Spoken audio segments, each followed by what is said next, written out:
হযরত আনাস ইবনে মালিক রাদিয়াল্লাহু তাআলা আনহু থেকে বর্ণিত, তিনি বলেন, এক ব্যক্তি জুমার দিন মিম্বরের সোজাসুজি দরজা দিয়ে মসজিদে প্রবেশ করল।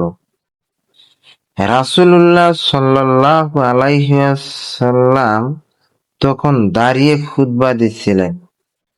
সে রাসূলুল্লাহ সাল্লাল্লাহু আলাইহি ওয়াসাল্লামের সম্মুখে দাঁড়িয়ে বলল, ইয়া রাসূলাল্লাহ, গবাদি পশু ধ্বংস হয়ে গেল এবং রাস্তাগুলোর চলাচল অনাবৃষ্টির দরুন ও রাস্তার সফর ও বাজার হাট ইত্যাদি বন্ধ হয়ে গেল।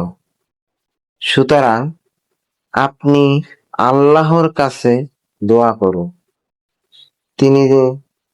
তিনি আমাদের বৃষ্টি দেন। বর্ণনাকারী বলেন, রাসূলুল্লাহ সাল্লাল্লাহু আলাইহি ওয়াসাল্লাম তখন উভয় হাত তুলে দোয়া করলেন, হে আল্লাহ, বৃষ্টি দিন, হে আল্লাহ, বৃষ্টি দিন, হে আল্লাহ, বৃষ্টি দিন।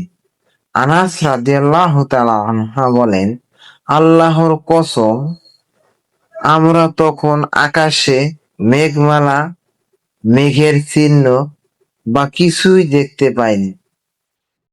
অথচ সালআ পর্বত ও আমাদের মধ্যে কোনো ঘর বাড়ি ছিল না।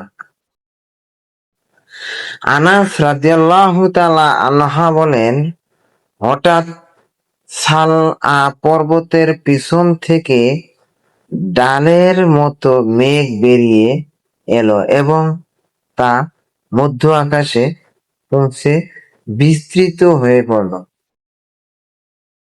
তারপর বর্ষণ শুরু হলো। তিনি বলেন, আল্লাহর কসম, আমরা 6 দিন সূর্য দেখতে পাইনি। তারপর এক ব্যক্তি পরবর্তী জুমার দিন সে দরজা দিয়ে প্রবেশ করল। রাসূলুল্লাহ সাল্লাল্লাহু আলাইহি ওয়াসাল্লাম তখন দাঁড়িয়ে খুতবা দিচ্ছিলেন। লোকটি দাঁড়িয়ে বলল, ইয়া রাসূলাল্লাহ, ধন সম্পদ নষ্ট হয়ে গেল এবং রাস্তাঘাটও বিচ্ছিন্ন হয়ে গেল। কাজেই আপনি আল্লাহর নিকট বৃষ্টি বন্ধের জন্য দোয়া করুন। আনাস রাদিয়াল্লাহু তাআলা আনহু বলেন, রাসূলুল্লাহ সাল্লাল্লাহু আলাইহি ওয়াসাল্লাম তার উভয় হাত তুলে দোয়া করলেন, হে আল্লাহ, আমাদের সাথে, আমাদের আশেপাশে, আমাদের উপর নয়, ঢিলা পাহাড়, উচ্চ ভূমি, মালভূমি, উপত্যকা এবং বনাঞ্চলে বর্ষণ করুন।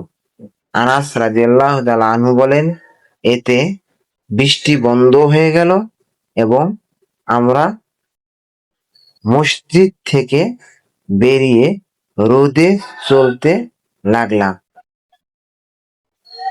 শরীক রাদিয়াল্লাহু তাআলা আনহু বলেন, আমি আনাস রাদিয়াল্লাহু তাআলা আনহুকে জিজ্ঞাসা করলাম, এই লোকটি কি আগের সেই লোক? তিনি বললেন, আমি জানি না।